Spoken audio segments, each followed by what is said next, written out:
Assalamualaikum warahmatullahi wabarakatuh. Dalam kehidupan sehari-hari, kita sering bertemu dengan orang yang kepribadiannya berbeda-beda. Ada yang percaya diri, ada yang pemalu, ada juga yang sangat disiplin. Pertanyaannya, dari mana kepribadian itu berasal? Apakah dibawa sejak lahir atau pengaruh dari lingkungan? Nah, kali ini kami dari kelompok 2 akan membahas tentang pandangan dari salah satu tokoh psikologi yang cukup terkenal, yaitu B.F. Skinner. Beliau adalah tokoh utama aliran behaviorisme, yaitu aliran psikologi yang menekankan pada perilaku yang bisa diamati dan bisa dipelajari. Menurut Skinner, kepribadian bukan sesuatu yang tetap atau bawaan sejak lahir, melainkan proses dari hasil belajar melalui interaksi dengan lingkungan.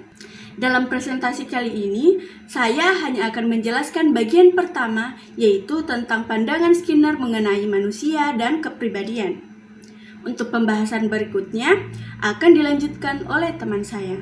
Baik, mari kita mulai dari poin pertama, yaitu manusia sebagai produk lingkungan. Skinner percaya bahwa manusia dibentuk oleh lingkungannya. Kalau lingkungannya memberikan reward ataupun memberikan hukuman, itu akan mempengaruhi cara seseorang bertindak. Jadi, kepribadian kita sebenarnya dari hasil pengalaman yang berulang-ulang kita alami. Yang kedua, behaviorisme radikal. Menurut Skinner, bukan hanya tindakan yang terlihat saja yang disebut perilaku, ada juga pikiran, perasaan, dan emosi. Bedanya, semua itu tetap harus dipahami lewat hubungan sebab akibat. Ada rangsangan, ada reaksi, lalu ada akibatnya. Yang ketiga, kepribadian sebagai repertoar perilaku. Kepribadian menurut Skinner bukan sesuatu yang misterius. Ia hanyalah kumpulan kebiasaan atau perilaku yang konsisten. Kenapa orang berbeda-beda kepribadiannya? Karena reward yang didapatkan oleh tiap orang juga berbeda-beda. Yang keempat, penolakan terhadap mentalisme. Skinner tidak setuju kalau perilaku dijelaskan dengan alasan seperti niat ataupun kesadaran. Karena itu, sulit dibuktikan.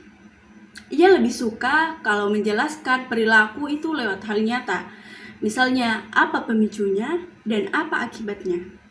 Yang kelima, determinisme perilaku. Skinner yakin bahwa semua perilaku ada penyebabnya, entah itu dari faktor biologis ataupun lingkungan.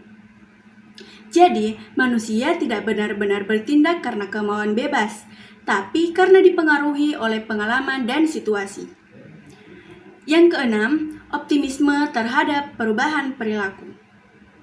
Walaupun begitu, Skinner tetap optimis kalau lingkungan diatur dengan baik, misalnya memberi penghargaan atas perilaku positif, maka manusia bisa berubah ke arah yang lebih baik. Nah, prinsip ini banyak dipakai dalam pendidikan, terapi, dan konseling. Baik, cukup penjelasan dari saya. Selanjutnya akan dilanjutkan oleh Farid Al-Farizi. Saya akan membahas tentang konsep behaviorisme radikal menurut B.F. Skinner. Ada 5 konsep behaviorisme radikal menurut B.F. Skinner. Yang pertama, perilaku sebagai objek psikologi. Skinner menekankan bahwa psikologi seharusnya fokus pada perilaku nyata yang bisa dilihat dan diamati, bukan hanya sekedar pikiran atau perasaan yang abstrak, tapi ia tidak menolak sepenuhnya pikiran dan perasaan. Ia tetap menganggapnya sebagai perilaku, hanya saja tidak bisa diamati langsung oleh orang lain. Konsep yang kedua, hubungan fungsional antara perilaku dan lingkungan. Menurut Skinner, perilaku seseorang harus dilihat dari hubungan antara tindakan dan akibatnya. Kalau suatu tindakan mendapat penghargaan, kemungkinan besar akan datang kalau mendapat hukuman biasanya akan dihindari. Jadi perilaku itu bukan hanya kebetulan, melainkan dari pengalaman dan pengkondisian sebelumnya. Konsep yang ketiga, penolakan terhadap dualisme dan mentalisme. Skinner tidak setuju dengan pandangan yang memisahkan tubuh dan pikiran. Penjelasan perilaku dengan istilah abstrak seperti niat, kesadaran, atau motivasi, karena hal-hal itu sulit dibuktikan secara ilmiah.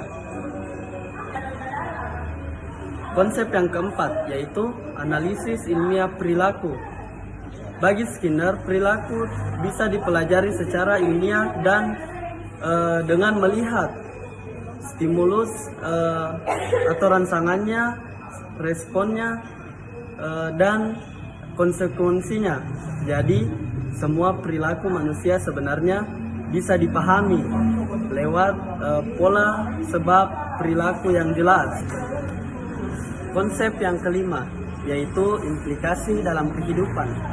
Teori ini tidak hanya sebatas konsep, tapi juga bisa dipraktikkan. Misalnya, dalam pendidikan, guru memberi pujian agar siswa rajin belajar. Dalam terapi perilaku, konselor membantu klien mengubah kebiasaan buruk dengan pergaulan positif. Atau dalam bimbingan konseling, perilaku diarahkan ke hal-hal yang lebih baik. Setelah kita memahami bagian tadi, sekarang mari kita memahami lebih lanjut mengenai prinsip dasar operan kondisional atau pengkondisian operan dalam teori Skinner. Salah satu kontribusi terbesar B.F. Skinner dalam psikologi adalah konsep operan kondisional atau pengkondisian operan. Berada dengan classical conditioning yang diperkenalkan Ivan Pavlov yang menekankan asosiasi antara stimulus dan respons otomatis. Operan conditional menekankan bahwa perilaku dipengaruhi oleh konsekuensi yang mengikutinya. Skinner melakukan banyak eksperimen menggunakan Skinner box yang berisi hewan percobaan, misalnya tikus atau burung merpati, untuk mempelajari bagaimana perilaku dapat dibentuk melalui sistem penguatan dan hukuman. Adapun prinsip dasar operan kondisional adalah yang pertama reinforcement atau penguatan. Positive reinforcement memberikan stimulus yang menyenangkan setelah perilaku muncul, sehingga perilaku tersebut lebih mungkin terulang. Contohnya seperti guru memberi pujian atau hadiah ketika siswa berhasil menjawab pertanyaan dengan benar. Sedangkan negative reinforcement menghilangkan stimulus yang tidak menyenangkan perilaku muncul, sehingga perilaku tersebut diperkuat. Contohnya, seperti anak belajar dengan rajin agar tidak dimarahi orang tuanya. Dan yang kedua yaitu punishment atau hukuman. Positive punishment memberikan stimulus yang tidak menyenangkan untuk mengurangi perilaku yang tidak diinginkan. Contohnya seperti menambah jam piket bagi siswa yang melanggar aturan kelas. Negative punishment mengambil sesuatu yang menyenangkan untuk menurunkan perilaku. Contohnya, orang tua melarang anak bermain gadget karena nilai ujiannya buruk. Dan yang ketiga itu extension atau pemadaman. Perilaku yang sebelumnya diperkuat dapat berkurang atau hilang jika tidak lagi diberi reinforcement. Misalnya, jika seorang anak yang biasanya mendapat perhatian saat menangis mulai diabaikan, maka perilaku menangisnya perlahan akan berkurang. Dan yang keempat yaitu schedules of reinforcement atau jadwal penguatan. Skinner menemukan bahwa pola penguatan tertentu dapat memengaruhi kekuatan dan frekuensi perilaku. Ada dua jenis utama, continuous reinforcement, setiap perilaku diberi penguatan, partial atau intermittent reinforcement. Hanya beberapa perilaku tertentu yang diberi penguatan, misalnya fixed ratio, variable ratio, fixed interval, variable interval. Penguatan yang tidak menentu seringkali membuat perilaku lebih tahan terhadap kepunahan, resistant to extension. Dan yang terakhir yaitu shaping. atau pembentukan bertahap. Skinner menekankan perilaku kompleks dapat dibentuk melalui proses shaping, yaitu memberikan penguatan secara bertahap pada perilaku yang mendekati perilaku yang diinginkan hingga terbentuk perilaku baru yang lebih kompleks. Saya cukupkan penjelasan saya sampai di sini. Berikutnya, saya persilahkan kepada Saudari Purnama untuk melanjutkan materi selanjutnya. Dari penjelasan sebelumnya, ada kaitannya dengan perilaku dipandang sebagai hasil stimulus, respon, beserta konsekuensinya. Dan itu yang akan saya jelaskan. Poin yang pertama yaitu konsep dasar stimulus respon atau dilambangkan sebagai ISR. Dalam psikologi behavioristik, perilaku manusia dan hewan dipandang sebagai respon terhadap stimulus dari lingkungan dikenal dengan pola SR. Stimulus atau S, segala sesuatu dari lingkungan yang dapat memicu respon. Sedangkan R atau respon, perilaku atau reaksi terhadap stimulus tersebut. Contoh sederhananya yaitu stimulus, bunyi bel istirahat di sekolah. Contoh respon, siswa berdiri dan keluar kelas. Namun, Skinner mengembangkan konsep ini lebih lanjut melalui teori operan conditioning yang menyertakan konsekuensi dalam proses pembelajaran perilaku. Poin yang kedua, peran konsekuensi. Skinner menambahkan bahwa setiap respon akan diikuti oleh konsekuensi, dan konsekuensi inilah yang menentukan apakah perilaku tersebut akan muncul kembali atau tidak. Jika konsekuensi bersifat menyenangkan, maka respon cenderung berulang. Dan sebaliknya, jika konsekuensi bersifat tidak menyenangkan, maka respon cenderung berkurang. Poin yang ketiga, model SR menjadi SRC atau stimulus, respon, dan konsekuensi. Skinner menyatakan bahwa perilaku tidak terjadi karena stimulus, tetapi juga dipertahankan atau diubah oleh konsekuensinya. Ini membentuk pola baru, SRC, stimulus, respon, dan konsekuensi. Stimulus S adalah pemicu awal yang menyebabkan perilaku, bisa berupa isyarat, perintah, situasi, atau kondisi lingkungan. Contohnya yaitu guru memberikan pertanyaan di kelas. Yang kedua itu respon atau R, adalah perilaku atau tindakan yang muncul sebagai reaksi terhadap stimulus. Contohnya yaitu siswa mengangkat tangan dan menjawab. Yang ketiga yaitu konsekuensi atau C, adalah hasil atau akibat dari perilaku tersebut yang bisa memperkuat atau melemahkan perilaku di masa depan. Jika siswa dipuji, kemungkinan dia akan termotivasi atau menjawab lagi di masa depan. Dan sebaliknya, jika siswa ditertawakan kemudian, kemungkinan dia akan enggan menjawab lagi atau mendapatkan hukuman. Contoh 1 yaitu seperti yang saya paparkan tadi, bahwa stimulus contohnya bel masuk berbunyi, respon contohnya siswa masuk ke kelas, dan konsekuensi contohnya jika guru memuji siswa karena tepat waktu, perilaku datang tepat waktu akan meningkat. Poin yang keempat yaitu implikasi. Dengan demikian, perilaku manusia bukan hanya sekedar reaksi otomatis, tetapi merupakan pola yang terbentuk dari interaksi antara stimulus, respon, dan konsekuensi. Hal ini menegaskan bahwa perilaku dapat dikendalikan dan diubah dengan mengatur stimulus maupun konsekuensinya. Sebagai tambahan dari materi yang telah dijelaskan, saya akan menyampaikan mengenai bagaimana peran lingkungan dalam pembentukan kepribadian menurut Skinner. Menurut Bev Skinner, kepribadian terbentuk dari perilaku yang diperkuat secara konsisten oleh lingkungan. Ia menekankan bahwa reinforcement atau penguatan dari lingkunganlah yang menciptakan pola perilaku, bukan faktor bawaan atau sifat alami.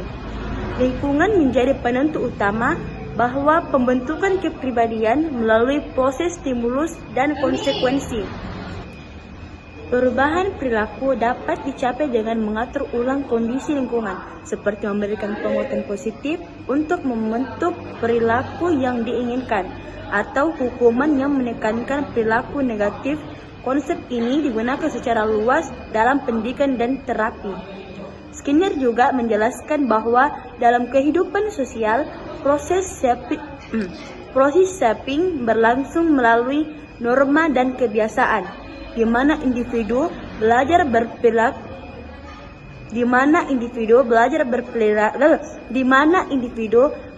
berperilaku sesuai harapan sosial secara bertahap.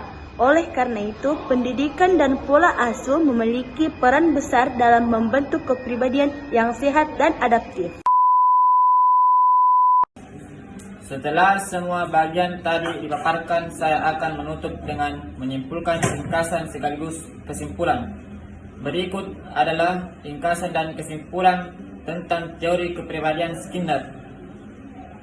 Menurut teori kepribadian Skinner, yang pertama, kepribadian menurut Skinner terbentuk dari interaksi antara individu dan lingkungannya. Yang kedua, perilaku manusia dipengaruhi oleh stimulus dan konsekuensi, penguatan atau hukuman. Selanjutnya, yang ketiga, Skinner menekankan bahwa perilaku dapat dipelajari dan diubah melalui proses penguatan dan hukuman. Yang kedua, kritik terhadap teori Skinner terbagi menjadi 4 poin. Poin pertama, reduksionis. Teori Skinner dianggap menyederhanakan kompleksitas manusia hanya menjadi hubungan stimulus. Poin yang kedua, mengabaikan aspek kognitif.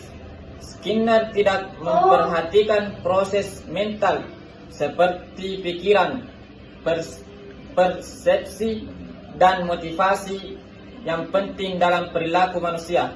Poin yang ketiga, deterministik.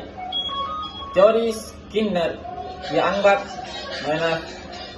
menafikan kebebasan manusia dan tanggung jawab moral karena perilaku dianggap ditentukan oleh lingkungan. Poin yang keempat, kurang memperhatikan nilai-nilai kemanusiaan, kreativitas, dan makna hidup. Baik, dari materi yang telah dipaparkan oleh teman kelompok saya, dapat disimpulkan bahwa teori Skinner berpengaruh besar dalam aplikasi praktis seperti pendidikan, terapi, perilaku, dan manajemen organisasi. Meskipun memiliki kritik terkait ruang lingkup dan keterbatasan dalam menjelaskan kompleksitas manusia, Skinner melihat kepribadian sebagai pola perilaku yang terbentuk dari interaksi dan lingkungan, bukan sebagai struktur batin atau sifat bawaan.